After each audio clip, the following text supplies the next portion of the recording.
right, so this #1 featherweight contender is no stranger to this setting. Tonight, though, he believes he's just a much better version of himself and finally has the goods and the chops to actually be a world champion.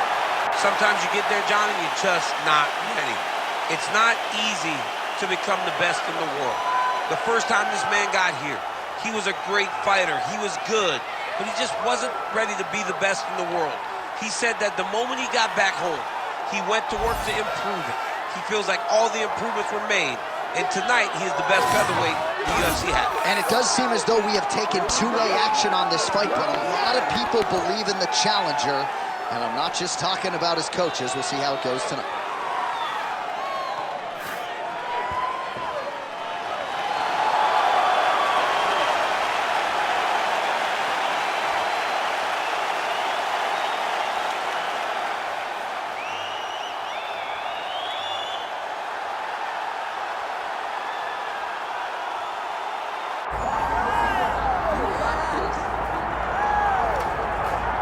All right, so here he is. They call him T-City, short for Triangle City, the Gracie Jiu-Jitsu black belt, Brian Ortega. Brian Ortega is a great fighter, a guy that has all the ability inside the octagon. He started as a jiu-jitsu practitioner, but you have seen the evolution of Brian Ortega as his career has continued to go on, has continued to proceed.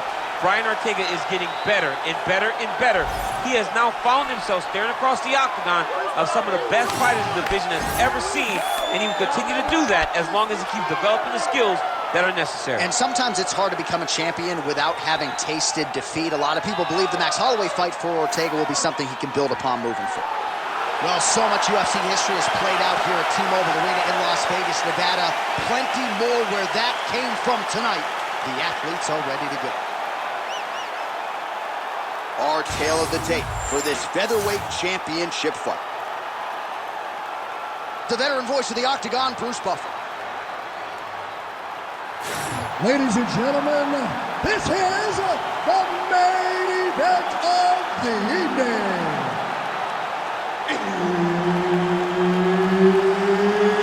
It's time!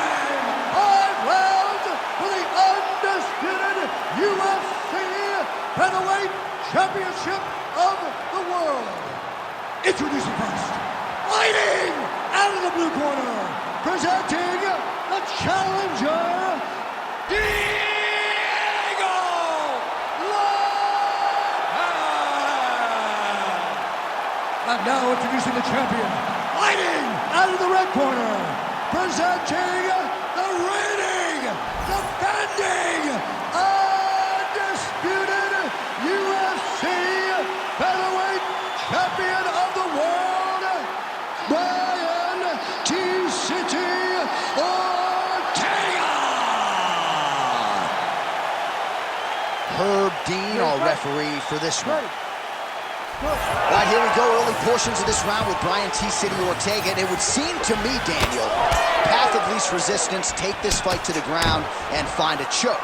But if you talk to Brian Ortega, not unlike a lot of our Brazilian Jiu-Jitsu black belts, this man has fallen in love with his hands. He wants to strike tonight. We'll see how he chooses to proceed.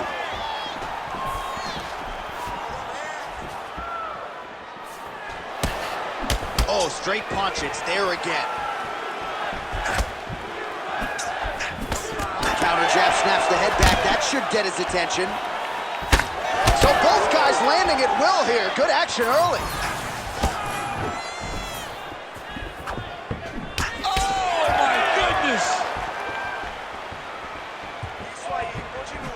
Side kick is there.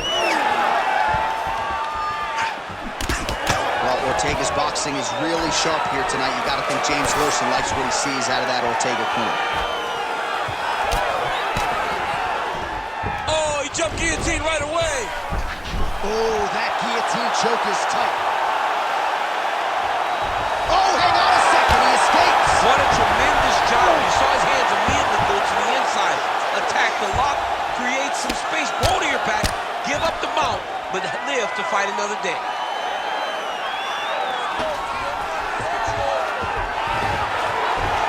All right, dominant position here. He's got the full mount. A lot of different ways he can go here. Maybe try to find an arm bar or just get the ground and pound. You can't attack submission.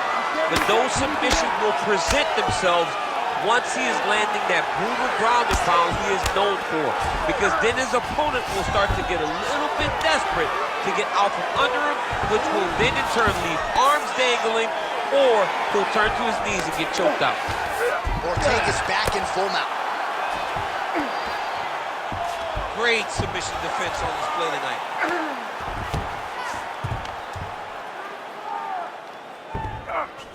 Stay busy. Continuing to stay busy here on the ground. Big ground and pound.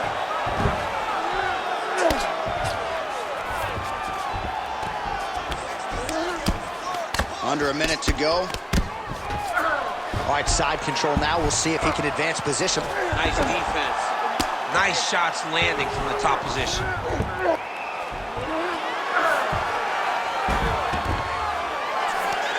There it is. Now he's running him out. Relentless pressure from the top by Ortega.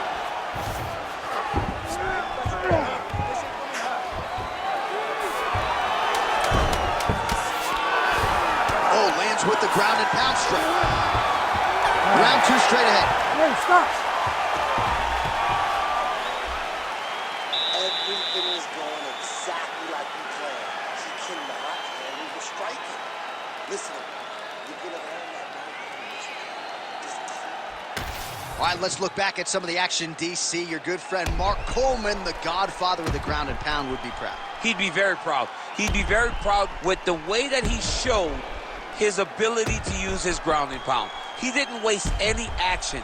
He did everything he needed to do. He was able to posture. He was able to control wrist. He did everything perfectly in his approach in that ground and pound sequence. Round two here. Jab is on point right now. Good jab there by the champion. Oh! Big shots exchanged in the pocket there. Leg kick lands, nicely done. Oh man, another nice leg kick is there. Hook to the head there by Ortega.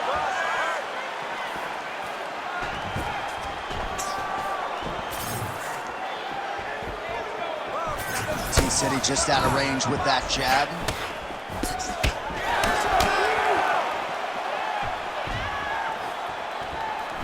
Oh, nice kick. Guillotine jump. Good job by the champ there. Slide back up.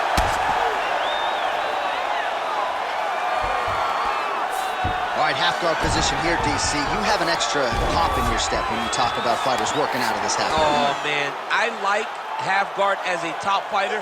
I understand half guard as a bottom fighter. Don't want to be there. It's very dangerous. But if you are there, you have to be winning. The position of the underhook opens up so many opportunities for you to either escape or sweep. Print the shirts, ground and pound. Oh, trying to pass here, but Dikembe Mutombo style, he gets denied. Blocked! Great job blocking that pass by the bottom fighter. Well, you know he's comfortable fighting off his back. 2 minutes to go. Oh, he's got his back. Oh, nice transition there. You call that a reversal? Yeah, you turn your defense into offense. Defensively, you switch positioning, you go right on the offensive. That's exactly what he did. Ortega's going for that arm triangle. Let's see if he has it. Oh, looks like he's got that arm pin in the triangle now. All right, so now going to position over submission as he bails on the side. All these actions, though, these big actions got to wear on the gas tank of both guys.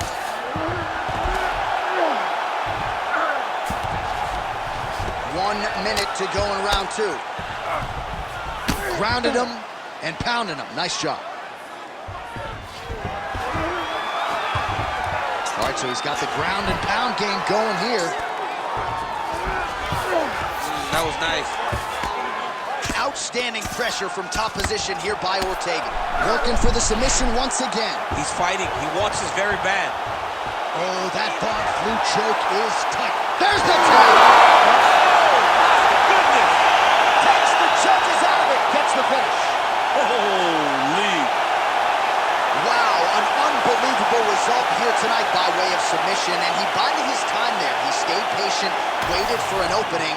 time when it was there, he certainly capitalized to get the tap here tonight. All right, let's take a look back at the replay as he gets it done by submission tonight, champ. Just watch how slowly he approaches the submission, though. He never rushes. He takes his time, but it's his trickiness. It's his ability to trick people into going to the floor with him that puts them in danger and finishing fights. We go inside the octagon. Bruce Buffer has the official decision. Ladies and gentlemen, referee Herb Dean's called a stop to this contest at 4 minutes, 50 seconds of round number 2.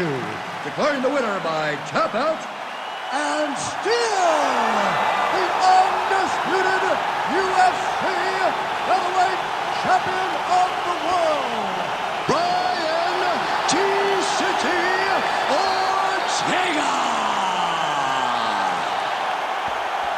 Well, he wasn't much for words during fight week. He just kept saying, and still, and that's exactly how it goes down tonight. Congratulations to the UFC featherweight champion of the world. Starting to close that gap on the all-time greats, too, with this result tonight. He is one of the greatest featherweight champions we have ever seen.